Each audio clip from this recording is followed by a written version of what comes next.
Hello, everyone. Welcome to another episode of Global Power Dynamics. In these conversations, we will be again on Northeast Asia, and we are going to discuss on Northeast Asian geopolitics. As many of you know, there is a growing discussion between Japan, China, and the United States, Taiwan, and also United States and other stakeholder of this geopolitics. As we know, there is some news from Japan discussing about the possibility of acquiring nuclear weapons if possible. And yesterday, I think we saw that another reactions from North Korea, harsh reactions from North Korea. To discuss all these complex dynamics of Northeast Asia, today I am joining by Dr. Yu-Hua Chen. Dr. Yu-Hua Chen, he's an assistant professor in the Global Studies program at Akita International University, Japan. He graduated from the Australian National University with research interests spanning China's foreign and security policy, Asian history, international relations theory, and geopolitics. His published articles have appeared in various reputable outlets, including Diplomat, National Interest, China File, East Asia Forum, Taiwan Insight, Journal of Contemporary China, and the International Journal of Taiwan Studies. His doctoral research explores the complex relationship between both states and the formulation of China's security policy. Before joining AIU, he served as a visiting fellow at the George Washington University, a lecturer at ANU, and he held the rank of second lieutenant in Taiwan. And welcome, Dr. Yu-Hua. Thank you for joining my show today. Thank you very much for the invitation, Lokman. It's my great honor. Dr. Yu-Hua, let's start with the Japan. I want to ask about the Takaichi Doctrine and Japan's new posture. As you know, in November, Prime Minister Sana Takaichi explicitly stated that in the deed that a Chinese attack on Taiwan could constitute an existential crisis for Japan, legally allowing for collective self-defense. This is a sharp departure from the strategic ambiguity of the Kishida era.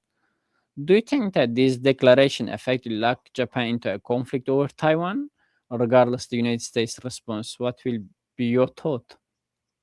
All right. So, first of all, I don't think there's a very sharp departure of how Japan's policy toward Taiwan. I would say its policy toward Taiwan is a long-term, slowly evolution, right? Since the Abe era of 2012. So at the time, Abe started to make Japan's foreign policy toward Taiwan moving from strategic ambiguity towards strategic clarity, right?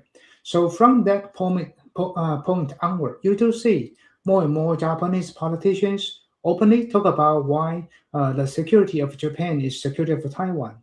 For example, in 2021, Abe had a conference call with some research fellow in Taiwan and say this very famous phrase that secure Japan is secure of Taiwan in front of Taiwanese audience as a prime minister of Japan, right? And then 2022, after 2022, then we do see more and more politicians talking about why these two countries' life has been connected. And then Kishida, right? He tried to talk about today's Ukraine is tomorrow's East Asia, which he refers to the situation of Taiwan in a number of international occasions. Right, and also, at least in private, some Japanese politicians they already talk about Japan should get involved in potential Taiwan contingency. So when Takaichi made such a public statement in the Congress, it doesn't surprise any Japan-Taiwan watchers. The difference is this time is Japan right now is willing to state these kind of connections in the Congress, but in terms of reality, nothing has been changed over the past 10 years. So yes, in a sense, Japan kind of locking in a potential Taiwan Strait conflict with China, but I think the consensus from Japanese elite is if we want to avoid potential Taiwan contingency, the best way is try to strengthen its deterrence against China. That is the only way we can avoid be trapped into this conflict. And if there is no big differences, especially following the PM Takaichi's remarks, we saw an immediate and visceral reactions from Beijing, including the now deleted threat from the Consul General of China in Osaka to cut off the dirty night and expansion of import bans and to include more Japanese seafood. Is China's strategy now shifting from diplomatic protest to active economic coercion intent to topple Takaichi's administration before its stabilizations? And if there is no, in fact, there is no differences from the Abe's strategy to Takaichi, why China's response became more harsh? Right, right. This is a very good question. I think how Beijing react can be separated into two different stages. Stage one is all about Xue Zhen, right? Xue Zhen's statement toward Takaichi, right, on Twitter on his Twitter account. I think these kind of statements these kind of statement from Chinese diplomat or Chinese citizen is all about try to play their loyalty to Xi Jinping, right? Because just a couple of months ago, because before this event, there were a lot of high senior officials of China that were toppled down, right, due to Xi Jinping's anti-corruption campaign. So they have a lot of incentive to try to play the loyalty to Xi Jinping in order to make them feel stronger and against Japan. This kind of political right behavior. But when the situation kind of escalate to the point, I think Beijing conclude they have to push back against Japan in a very strong way. The thing is that before this statement of Takaichi had a meeting with Donald Trump. And it seems the message of United States and Japan try to send to this world is U.S. China U.S. Japan relation has been very strong and they will deter China together. So I think Beijing really worried that if more and more statements or countries that follow the path of Takaichi and the more countries were willing and steady very in public that they will intervene in the Taiwan Strait crisis, which is will become a nightmare for Beijing because everyone know Beijing has been planning how to take over Taiwan militarily for many decades. The last thing Beijing want to see is this Taiwan contingency become an international contingency. So that is why I think Beijing tried to use a lot of ways and channels try to give pressure to Takaichi. But from hindsight, I have to say every effort from Beijing kind of failed. If you look at the poll of Takaichi, right? So it seems more and more Japanese support Takaichi, right? Even though Beijing put a lot of pressure on Japan, and more citizen Japanese, they even say I think it is right to intervene for Japan to intervene in Taiwan Strait crisis. Tokyo News just conducted a survey a few days after the statement of Takaichi, and surprisingly, 49% of people in Japan say yes, Japan need to use self-defense forces in a Taiwan contingency. This is something that would never happen in 10 years ago. Most of Japanese, also Japanese politicians, they don't really want to talk about Taiwan, not to mention use force during Taiwan Strait crisis. But right now, situation has been changed. So from this perspective, I would say Beijing was not able really to topple down the Takaichi government, but instead tried to strengthen the supporting rate of Takaichi government. And there is another discussion whether the United States would fully back to the Japan in its remarks toward China. And the 2025 U.S. national security strategy also released under the President Trump, according to some observers, appears to slightly deprioritize Indo-Pacific region in favor of economic deal making. So in that case, with Takaichi taking a little bit hawkish, if you agree with, ideological stance on Taiwan, or are we seeing a dangerous misalignment where the Tokyo is more eager to confrontation than Washington? What will be your view?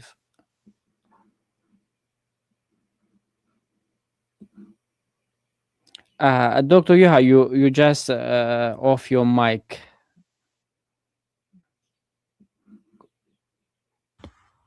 Yes. Okay. Can you hear me now? Yeah, yes. Okay. Now go ahead, please.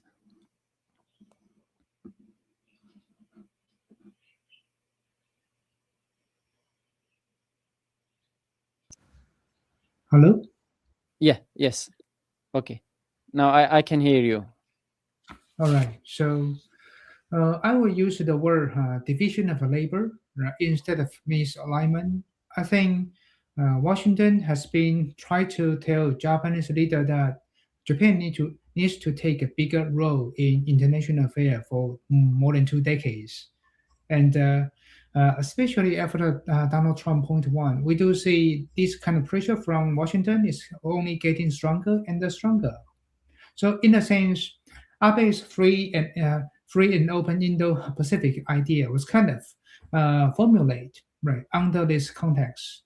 More and more Japanese leaders they agree that Japan need to be much more aggressive or be much more active in terms of how to uphold its so-called liberal-based international order.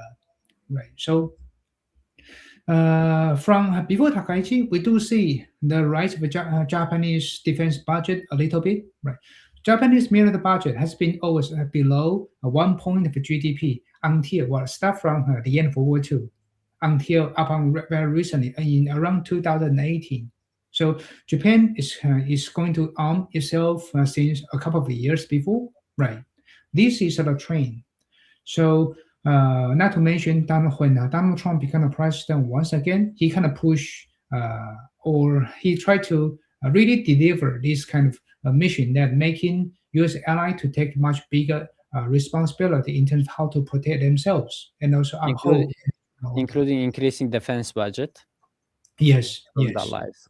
Right. So I think in the future, what we are going to see is Japan will be at the front and United States will in the back. And United States said this very clearly in its new national defense strategy, right? Security strategy, saying it will only reward right allies who is willing to take a bigger share in terms of how to defend themselves.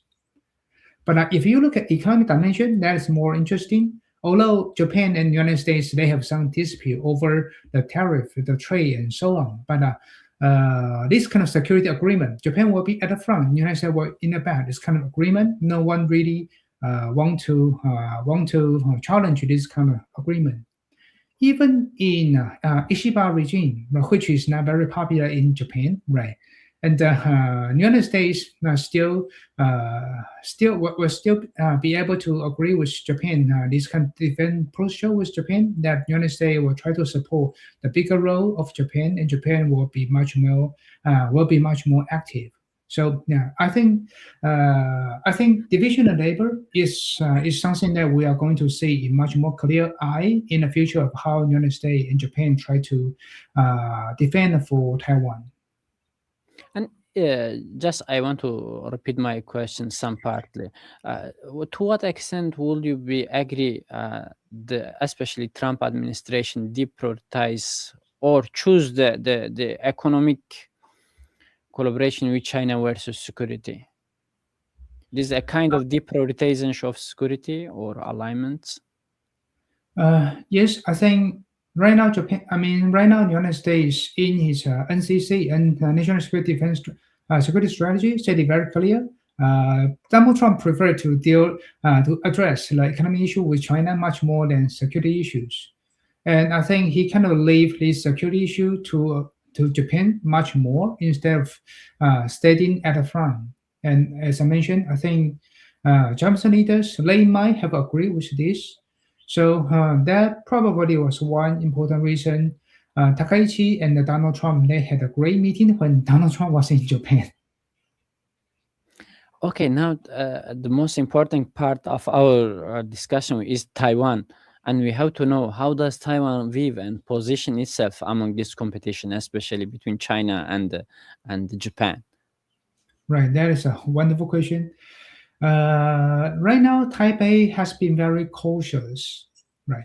On the one hand, it doesn't want to see any escalation between Japan and China over the Taiwan issue because if the things getting worse and worse, Taiwan, I mean, how this situation will end no one in Taipei would know, and probably is something that any leader in Taipei they want to see. But on the other hand, they don't want to see Japan backing down because Japan is defending for Taiwan, and right now Japan is suffering the punishment from Beijing. If Japan backs down, probably China can set an example to any countries who dare to stand for Taiwan. So the way how Taipei handle this issue is try to support Japan as much as can, especially economic speaking. And that's why President Lai Ching-te, he tried to sell, right, or try to promote Japanese seafood, Japanese sushi or miso soup, which are banned in China nowadays. I think this is one way how leaders in Taiwan try to strengthen the defense, especially in terms of economy, right, against economic coercion from China. We do see this is a pattern that how Taipei react. So, for example, when Beijing punish Australians, try to ban Australians lobsters and red wine, and Taipei try to promote those lobster and red wine. And when Beijing try to punish Lithuania, right, and leaders in Taipei, politicians in Taipei, like try to sell wine of Lithuania much more. Right. This is one way how like-minded democracy try to strengthen the so-called resistance against economic coercion from Beijing. So, all in all, Taipei has been very cautious. Right. And early this month of December, the PLA Navy's Lion Carrier Group conducted launch drills just off to the coast of the Okinawa. Beyond simple signaling, is this a rehearsal for cutting off the southern gate of the first island chain to prevent US forces from Guam reaching the Taiwan Strait, especially in case of a crisis? I would say the presence of Liaoning is more like an coercion instead of a rehearsal. Right. The thing is, Liaoning aircraft carrier is a very old one, right? Modeled after one aircraft carriers purchased from Ukraine. Ukraine. So yeah, back to 2000, right? So there's a joke in the military of Taiwan, in the military in Japan. Every time when Liaoning is doing some practice or training, so you can know Liaoning is over there several hundred kilometers away because the smoke and noise has been very loud. So it's very easily to spot Liaoning and attack Liaoning because it's a very old aircraft carrier. So so that's why I say sending Liaoning to waters around Japan is kind of like a political message, not really the military rehearsal. If Beijing want to do the military rehearsal, it will send a much more advanced aircraft carriers. And the final point is cutting off the southern gate of the first island chain, right? So some military experts try to predict if Beijing want to do this, how is that? What is the art of winning? Right? The answer probably is very highly unlikely. The thing is, both Japan and Taiwan have a very advanced anti-aircraft and anti-ship missiles, right? And like Taiwan's Xiongfeng 3, right? And the fire range of those missiles is more than 400 kilometers. And if you look at the map. So almost every waters around China are all within the fire range for anti ships, anti-aircraft missiles of Japan and Taiwan. So that is why, start from 2010, right, Japan started to deploy a number of anti ships and aircraft missiles in its southwest islands.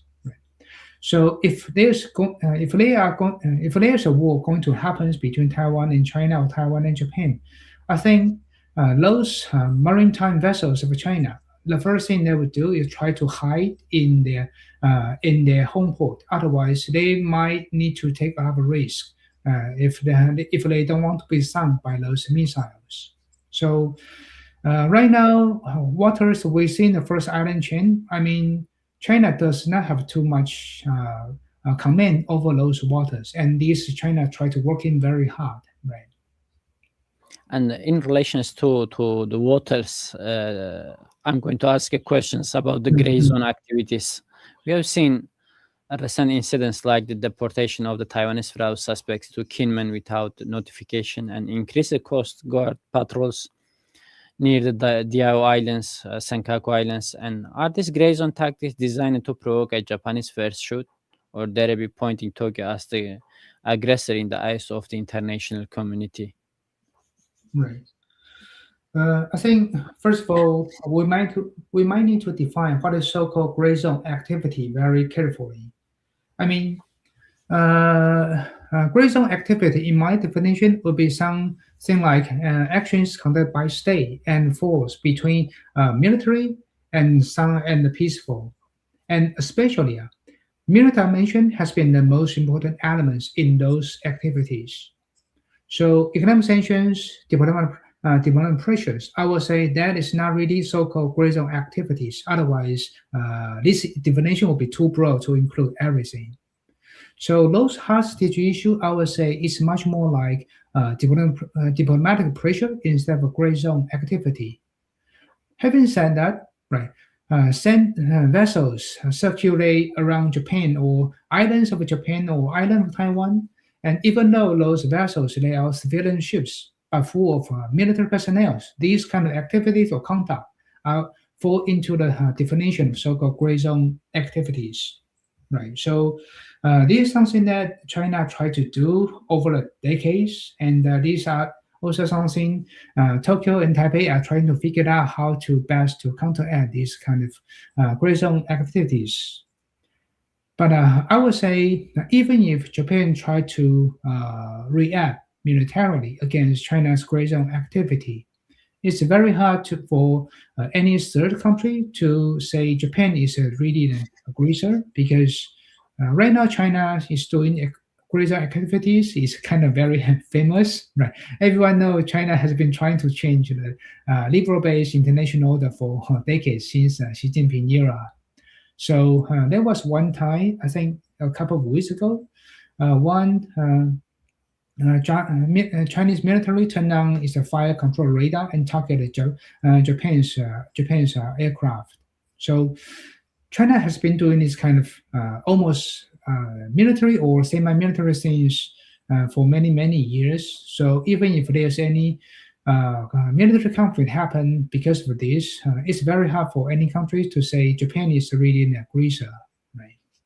And Dr. Yuha, Mm. from this point, is possible to make a separation between China's gray zone activities in the South China Sea than in the East China Sea? Because I think some observers claim that the China's activities in South China Sea, or whether we Yes. call the gray zone activities in the South China Sea, are more easier for China. But when turned to the Japan, it became more difficult because Japan has more robust coast guard or defense lines.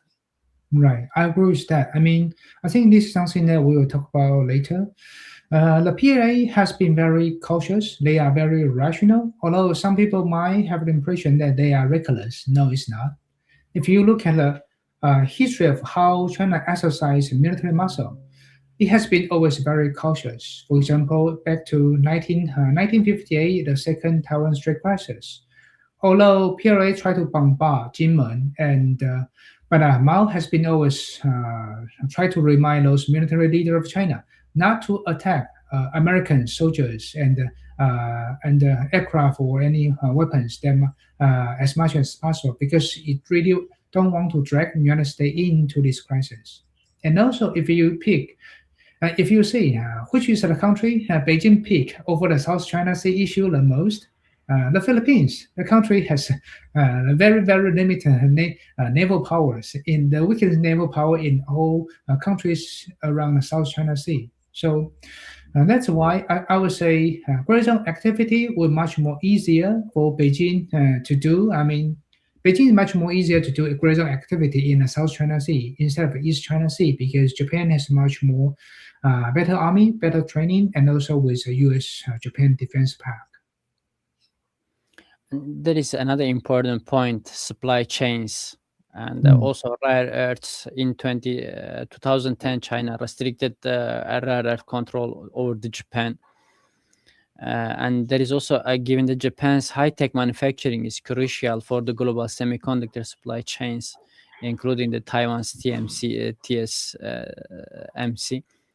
So, how do you think, how resilient is the current Japan-Taiwan economic corridor to a total raw material blockade? And I think also in Japan, with the Sanatakachi, they allocate more budget in semiconductor and accelerate the production in for mm. a crisis time.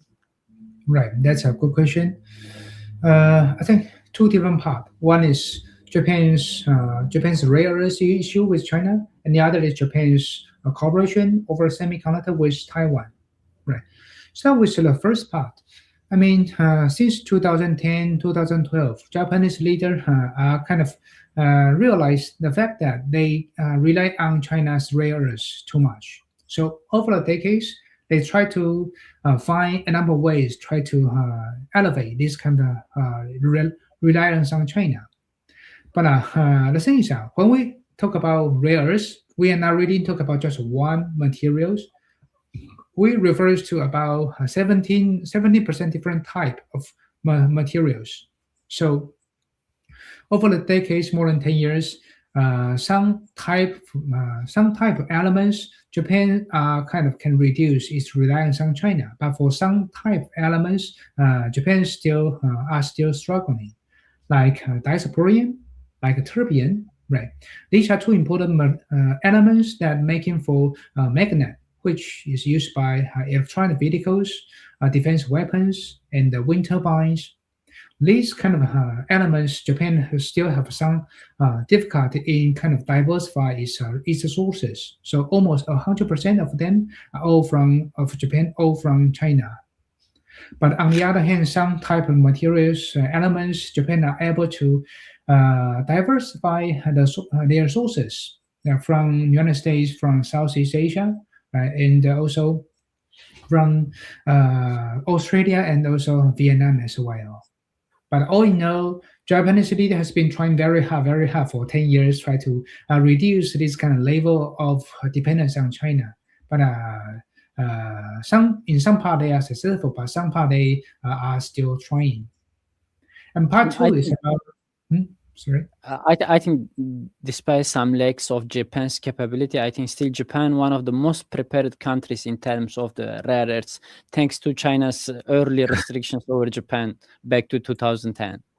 Right, right. I mean, international politics it's kind of like a two-man tangos. Right. Every whatever one party do, the other party has always tried to think about a way how to self-protect or try to react. And the first party will try to think about better way, try to coerce the other side. So it has been always like this. And they're quite critical in defense and in high tech. It's not some easy things to Right, when right, restricts on the country. It will be, especially during the wartime, it will be critical factors. right. And also about Japan's relation with Taiwan in terms of semiconductor. Start from a couple of years ago, Japanese leader already realized they really need to strengthen so-called economic securities. Right, that was during no, it was during the Kishida administration. Right, so at the time, Kishida found one minister called Economic Security Minister, and Takeshi was one of the early ministers over there. So she, of course, knows the importance of a semiconductor to Japan. So that was why Japan tried to invite TSMC, right, to kind of open its business in Kumamoto. I mean, Japan has been very good at making those facilities and materials of making chips, and Taiwan is really good at making those chips. So that's how these two countries can kind of work with each other. And in some ways, they are all these two countries are all countries kind of like-minded, right? Share the same values and also face a military threat from China together. So I think This is one part that how leaders in Tokyo and leaders in Taipei, they know they can kind of cooperate with each other. So in the future, I think the semiconductor cooperation between these two countries will only be strengthened and become much more deeper. Okay, just let's jump to another question about US alliances and burden sharing. Mhm. The Secretary of Defense Peter Hassett recently emphasized deterrence through strength but also increased burden sharing. If the US demands Japan pay significantly more for the US troops' presence in Okinawa, could this create a political wedge that China will exploit to weaken the US alliance in Northeast Asia? China has been trying to put a wedge between Japan and the United States and between a number of allies with the United States for many decades, right? So, for example, nowadays when Donald Trump become much more threatening towards ally, and China try to portray itself as kind of defender for international order, right? But from hindsight, this is not very successful because if you speak with leaders in Europe and leaders in Southeast Asia, most of them will still say China will still be the most important threat to international order. Right? And in the case of Japan, the most recent move for China is try to talk about independence for Okinawa. So, as I mentioned, China for many decades, it has tried to find a number of ways to try to separate Tokyo and Washington. But the irony is although some leaders in Japan they may not like United States that much. Sometimes they feel betrayal from Washington, but the only conclusion they generate is they need to work with United States no matter how whether they like it or not, because China's threat is the most imminent threat, is the existential threat, right? Existential threat, right? So that's why Japan's core of foreign policy and security policy has been always U.S.-Japan alliances. Any Japanese leaders who kind of refuse this consensus will never get too much support from LDP party or from the society. Right? Kishiba administration is a very good example. Right? There were some cases that Kishiba did not really want to have a direct meeting with Donald Trump. So a lot of people in Japan criticized Ishiba that not to have a meeting with Donald Trump did not really manage Japan's relation with the United States very well.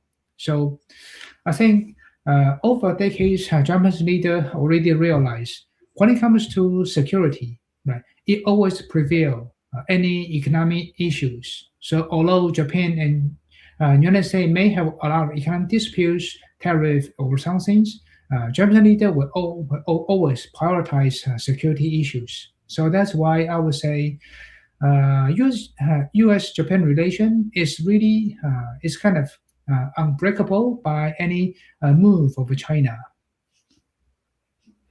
And just looking ahead to the 2026, we have how the Japanese Prime Minister, a transaction focused the US President, and the Taiwanese President Lai Chai-te facing immense pressure from China. What is the single most likely trigger event, accidental or planned, that could turn these diplomatic frictions into a kinetic conflict in the next 12 months? Will there be any possibility, Dr. Uh, I, I think I'm very optimistic. Right. I don't think there will be any connected conflict happen in next year or next 2 years. The thing is, as I mentioned earlier, PLA has been a very rational actor, and every time when they fight, they pick the fight very carefully. That's why they pick. I mean, I mentioned the case for the second Taiwan Strait crisis. I also mentioned how China taking over the Philippines as Scott Potion in 2012, pick the weakest naval power in Southeast Asia. So what we are seeing right now is both United States and Japan and also Taiwan, they kind of strengthen the deterrence against China all together, right? So, for example, United States national security strategy, the newest one. Although many people don't like this security strategy, And you can criticize this strategy in a number of ways, like there are too many personal worship to Donald Trump, blame Europe too much, or only try to make deal with China economically. I mean, but there's one thing that a few people criticize, that is Taiwan, right? So in this NSS, you said it very clearly. United States still oppose any unilateral change over the Taiwan Strait, and also recognize the importance of Taiwan in terms of how Taiwan control the gate to the second island chain, and also Taiwan's dominance in semiconductor industries. So not only United States say it will defend for Taiwan, but also ask other allies to follow suit. Right. So this is the one way how United States strengthen its deterrence against China over the Taiwan Strait. And we also see Japan is doing the same thing. Right. As I mentioned at the very beginning, Japan's policy toward Taiwan, it has been a long-term, slowly evolutions, changing from strategic ambiguity towards strategic clarity in terms of military preparation, legalizations, and also civil defense as well. It's all because Japan leader conclude that the best way try to deter China is try to strengthen its deterrence against China. They both know PLA has been a very rational actor. And finally, is Taiwan, right? Right now, Taiwan's president is Lai Ching-te, right? Is a hardcore defender of Taiwan. He's not Ma Ying-jeou, right? It's a much more way pro-unification. So Taiwan just, I mean, the Taiwanese government just released another new budget to increase its national defense. And also, in a number of occasions, Lai Ching-te said it very clearly.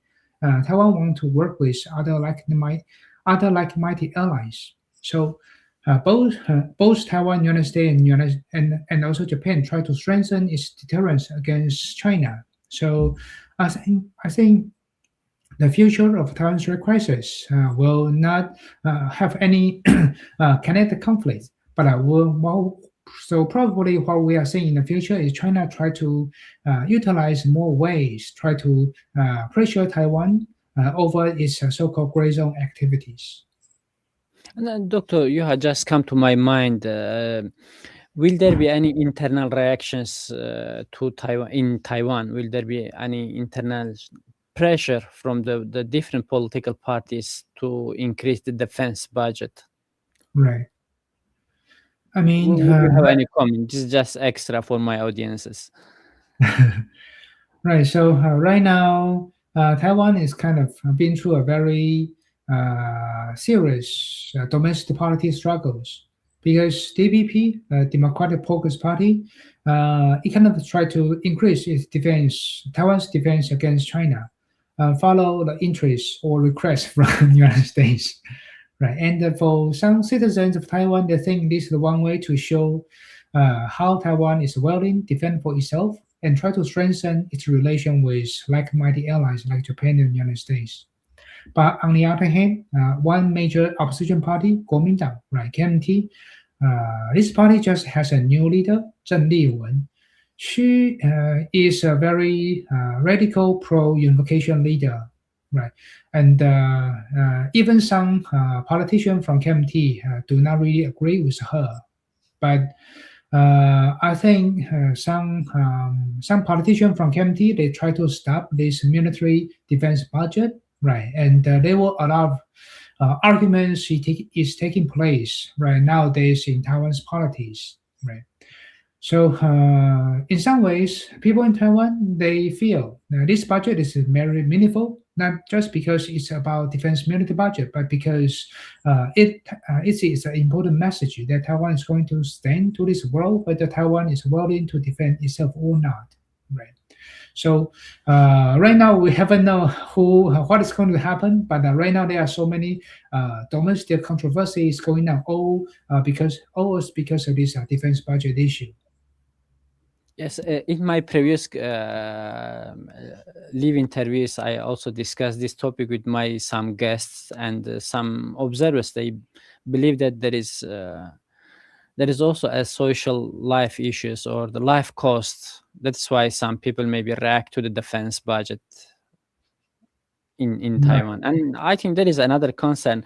We have similar debate in South Korea. Many people due to the increasing of the defense budget, or the possibility of the extended nuclear deterrence, and even publicly many South Korean, even in the decision makers levels, they believe that the country should acquire their own nuclear weapons. And this another side of the conversation, I think. Right, right, right.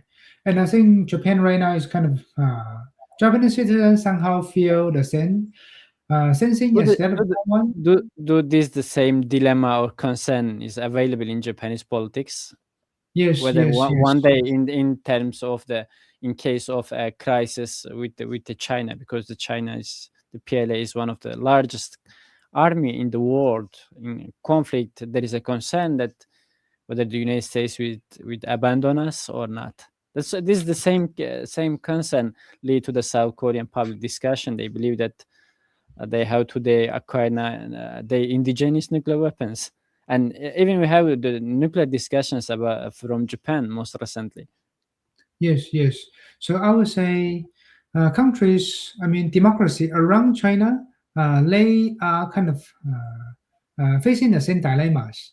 So economy or security, or whether they need to have a much more lethal weapons like nuclear weapons. So other countries they are discussing the similar issues, right? So South Korea, Japan, Taiwan, maybe Australia, they are all kind of they have the same fate on the same boat.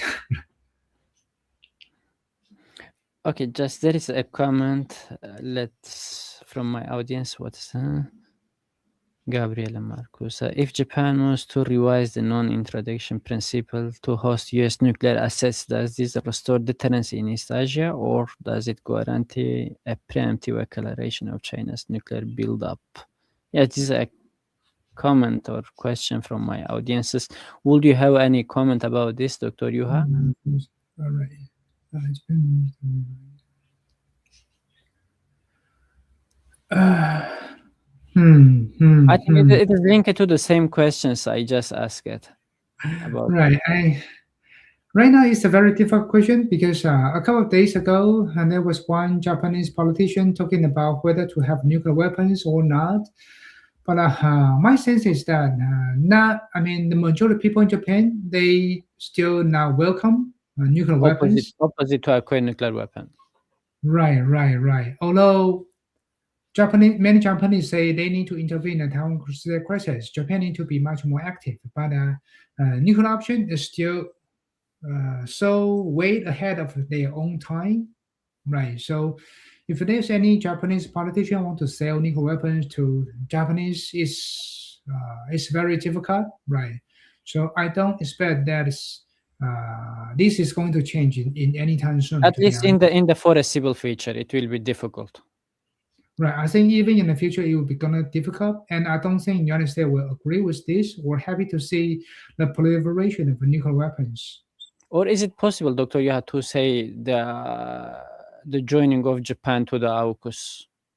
Because some of those calling the JAUKUS. Yeah, I think it is very possible. There were some discussions about this possibility that Japan will become part of AUKUS, right? And I have seen some news elsewhere that this kind of discussion is already underway, right? But may not be so public. But I think Japanese politicians have a consensus that they need to try to find a number of ways, try to deter China, not only by themselves, but also try to join much more multilateral mechanisms or And even maybe, is there a possibility to transform Quad into a AUKUS like nuclear deal? Quad. I mean, Quad is. I mean, I think Quad is a bit of a difficult because right now the interests of Quad are kind of. I mean, the interest of Quad members are not always overlap. For example, India, right? India is, India, yeah, right? geographically is India, in in a different sense, position. right? Right. In a sense, India still want to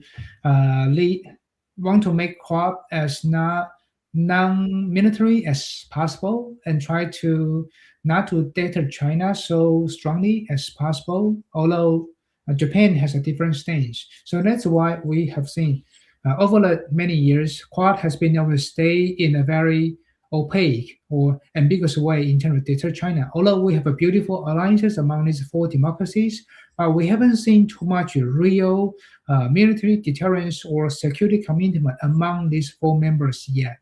Right. And yes, our time is run out. Dr. Yu-Hua Chen, thank you very much for your wonderful insight you shared with my audiences and joining me Thank from you very Tokyo much today. as well. It's my pleasure. And also thank you for my audiences who watched us. Please don't forget to subscribe to my channel and hit the notification bell for next episode. Okay, see you on 26th of December for another episode focusing on global power dynamics and geopolitics of East Asia.